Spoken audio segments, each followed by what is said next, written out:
இந்த ராப் வடிவத்துக்கெல்லாம் வந்து தொடக்கமே யாருன்னு பார்த்தீங்கன்னா சித்தர்கள் வந்து நிற்பான்.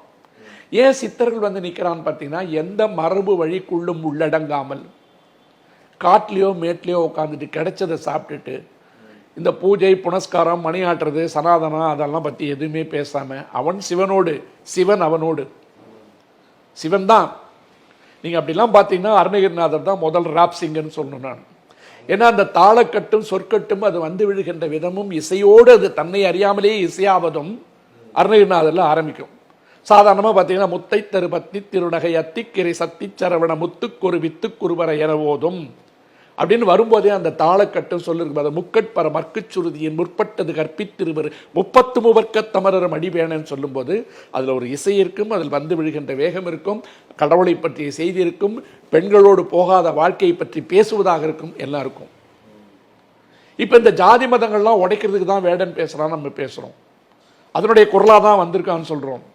நான் பல நிகழ்ச்சிகளில் பேசியிருப்பேன். சிவவாக்கியர் அதை பற்றி பேசிட்டாரு, சிவவாக்கியர் அதை பற்றி பாடிட்டார் அப்படின்னு சொல்லிட்டு. பெண்களை பற்றி பேசும்போது ஒரு சித்தர் பாடல் இருக்கு. சிறுநீர் ஒழுகும் சிறுதுளைக்கு விரற் கடை கீழ் இருக்கும் பெருதுளைக்கோ அழுதாய் பித்தா. பெண் மோகம் வேண்டாம்னு ஒரு பக்கத்தில் சொல்லும், இன்னொரு பக்கத்தில் ஒரு சித்தர் பாடல் என்ன சொல்லும், பறைச்சி என்பது ஏதடா பணத்தி என்பது ஏதடா. நிறைய முறை நான் கோட் பண்ணியிருக்கேன். ஏன்னா இந்த ஜாதிகளை ஒழிக்க வேண்டும் என்பதில் சித்தர்கள் எவ்வளவு தீவிரமாக இருந்தார்கள். பறைச்சி என்பது ஏதடா பணத்தி என்பது ஏதடா, பறைச்சி போகம் வேறதோ பணத்தி போகம் வேறதோ, எலும்பு தோல் இருக்கிலும் இலக்கமிட்டு இருக்குமோ, எலும்பு தோல் இறைச்சியில் இலக்கமிட்டு இருக்குமோ, பறைச்சி போகம் வேறதோ பறைச்சி பணத்தி இரண்டுமே பகுந்து பாரும் மும்முளேன்னு ஒரு சிவவாக்கியர் பாட்டிருக்கு.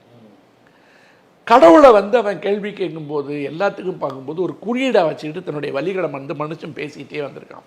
அதனுடைய வடிவங்கள் மாறிட்டு இருந்திருக்கு.